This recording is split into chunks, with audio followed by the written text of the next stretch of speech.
Hello everyone. आज जो topic हम डिस्कस करने जा रहे हैं that is payment of gratuity act 1972।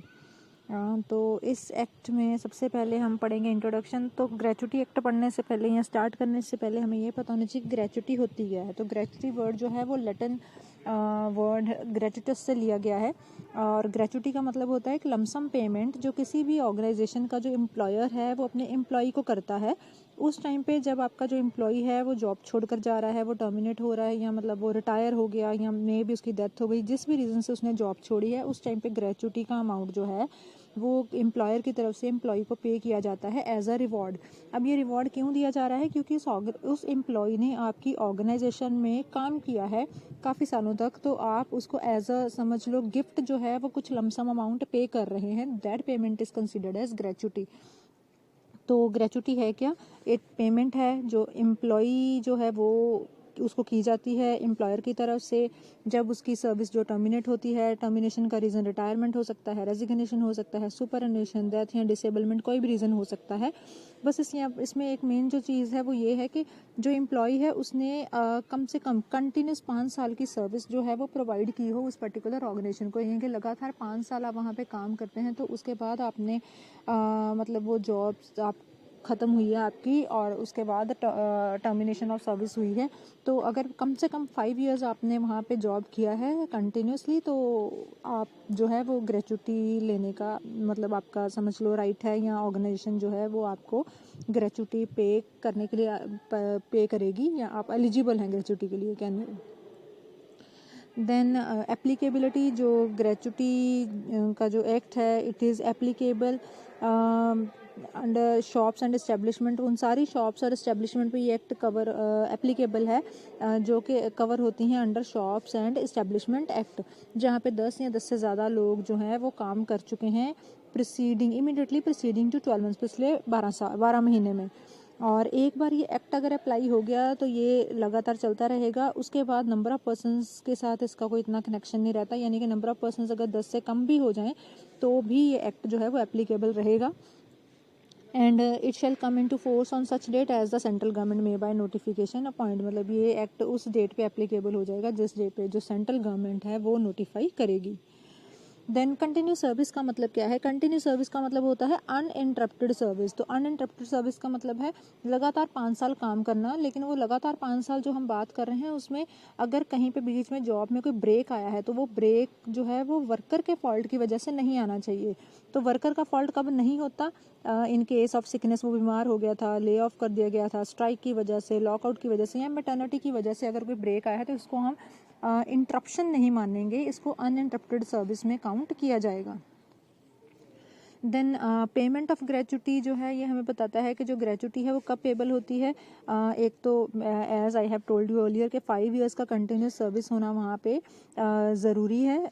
लेकिन ये जो कंडीशन है ये इन केस ऑफ डेथ या डिसेबलमेंट जो है वो एप्लीकेबल नहीं होती। यानी कि अगर पर्सन की डेथ 5 साल से पहले हो जाए या वो फिजिकली डिसेबल हो जाए ड्यू टू सम एक्सीडेंट, तो इसलिए वो 5 साल पूरे नहीं कर पाया तो आप उसको आप 5 साल की कंडीशन नहीं लगा सकते उसके ऊपर।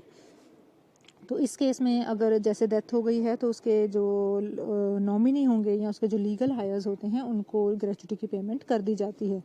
एंड टाइम लिमिट दी गई है इसके लिए 30 डेज़, यानी कि ग्रेच्युटी जब आपकी ड्यू हो गई पेमेंट करने के लिए after the termination of your service with in 30 days जो है वो कंपनी आपको आपका ग्रेच्युटी का अमाउंट पे करेगी। और मैक्सिमम जो ग्रेच्युटी की लिमिट है वो 20 लाख से ज़्यादा नहीं हो सकती। ये एक्ट की तरफ से लिमिट सेट की गई है। 20 लाख जो है मैक्सिमम ग्रेच्युटी जो है वो पे की जा सकती है किसी भी एम्प्लॉय को। देन ग्रेच्युटी की कैलकुलेशन कैसे करते हैं?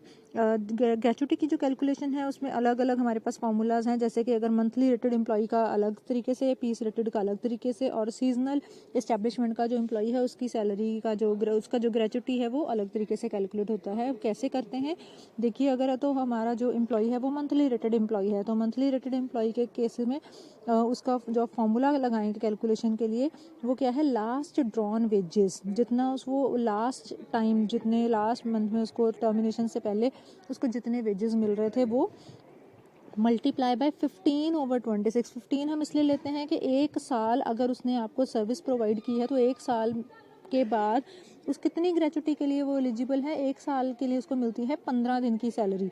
तो 1 साल में आपको मतलब हाफ मंथ की salary extra as a gratuity मिलेगी जब आप जॉब छोड़ेंगे, तो इसलिए 15 लगाया है। और ओवर 26 जो हमारे वैसे तो मंथ में डेज जो होते हैं वो 30 होते हैं, लेकिन हम अगर वो जो रेस्ट पीरियड्स हैं, जो संडे या जो भी आपका छुट्टी का है वीकली जो हॉलीडे आपको मिल रही है, उसको अगर हम एक्सक्लूड कर दें तो आपके पास नेट वर्किंग डेज जैसे 26 ही बचते हैं। तो 15 over 26 multiply by completed year of service, जितने साल आपने वहाँ पे सर्विस प्रोवाइड की है। यानी कि जैसे अगर आपने सिंपल कह लो कि 1 साल के लिए आपको हाफ मंथ की सैलरी एक्स्ट्रा मिल रही है, तो अगर आपने वहाँ पे 5 साल लगाए होंगे तो आपको कितनी सैलरी एक्स्ट्रा मिलेगी, आपको 2.5 मंथ की सैलरी मिलेगी एज अ ग्रेचुटी। या अगर आपने वहाँ पे 10 इयर्स जॉब किया है तो आपको वहाँ पे मिलेगी 5 मंथ्स की सैलरी एज अ ग्रेचुटी आपकी, आप उसके लिए एलिजिबल हैं। और वो जो सैलरी है वो किसके बेसिस पे कैलकुलेट होनी है, ये हमने पढ़ लिया, ये हमारी लास्ट ड्रॉन जो आप वेजेस होंगे आपके, उसके बेसिस पे ही कैलकुलेट होंगी। Then we have piece rated employee. अगर पीस रेटेड एम्प्लॉई है तो उसके लिए जो ग्रेचुटी है उसकी कैलकुलेशन क्या है, उसमें है हमारे पास last drawn wages multiply by 15 over 26। Similarly half month की सैलरी है हमारी, और ओवर 26 हम अपनी एक्सक्लूड कर रहे हैं उसमें जो बेसिक हमारी जो छुट्टियां हैं, जो जैसे संडे का होता है हर हफ्ते का, and then completed year of service. Then यहाँ पे एक चीज़ जो उस पहले वाले मेथड से थोड़ी सी डिफरेंट है, वो है कि जहाँ पे लास्ट ड्रॉन जो वेजेस हैं वो कौन से लेते हैं, इसमें हम लेते हैं जो उसके वेजेस हैं, total wages receive during 3 months immediately the preceding termination, या डेज एक्चुअली वर्कड, जितना उसने काम किया है ना लास्ट 3 मंथ्स में, उसकी वो वाली वेजेस का एवरेज हम लेते हैं यहाँ पे लास्ट ड्रॉन वेजेस में। और जब भी लास्ट ड्रॉन वेजेस की अमाउंट कंसिडर करनी है, उसमें अगर आपने उन 3 महीनों के दौरान या उस टाइम के दौरान किसी तरह का कोई ओवर टाइम जो है वो भी अर्न किया था, ओवर टाइम वेजेस आपको मिले थे, तो उसको हम काउंट नहीं करेंगे। देन थर्ड हमारे पास है सीजनल इस्टेब्लिशमेंट्स। कुछ एक ऑर्गेनाइजेशंस ऐसी होती हैं जो पर्टिकुलर सीज़न में चलती हैं, ऑफ सीज़न में वहाँ पे काम नहीं होता, तो एम्प्लॉयज़ जो हैं वो मतलब obviously through out the year वहाँ पे जॉब नहीं कर रहे हैं, तो इस तरह के एम्प्लॉयज़ को जो ग्रेचुटी कैलकुलेट करके दी जाती है वो दी जाती है at the rate of 7 days wages for each season.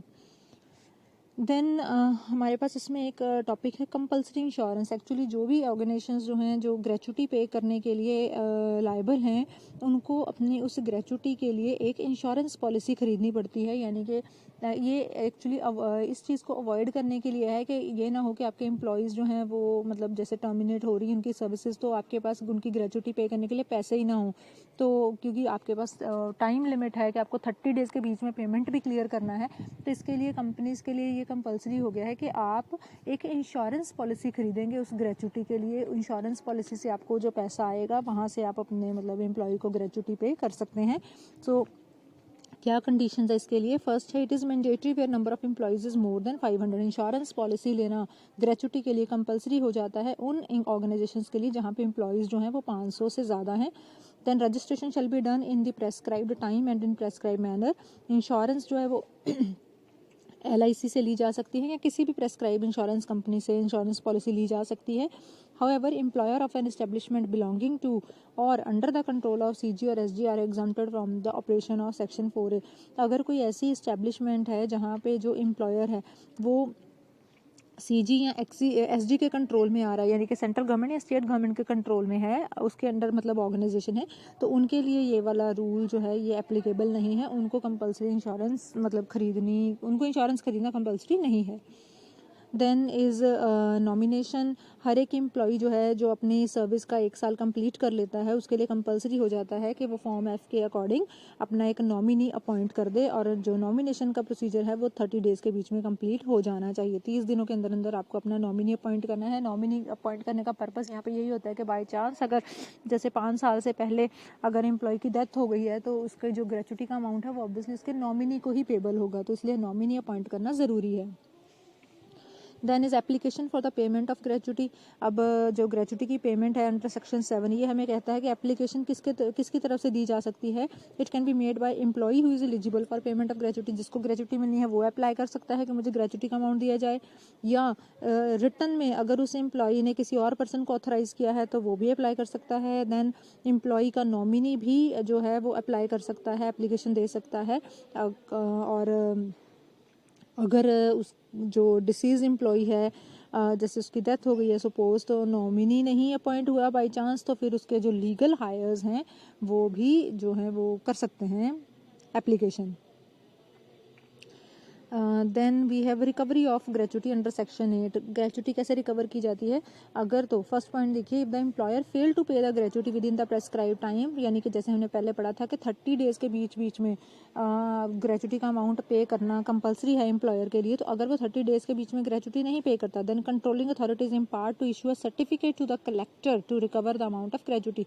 जो कंट्रोलिंग अथॉरिटी होगी वो कलेक्टर को एक सर्टिफिकेट इशू कर देगी for the recovery of the amount of gratuity.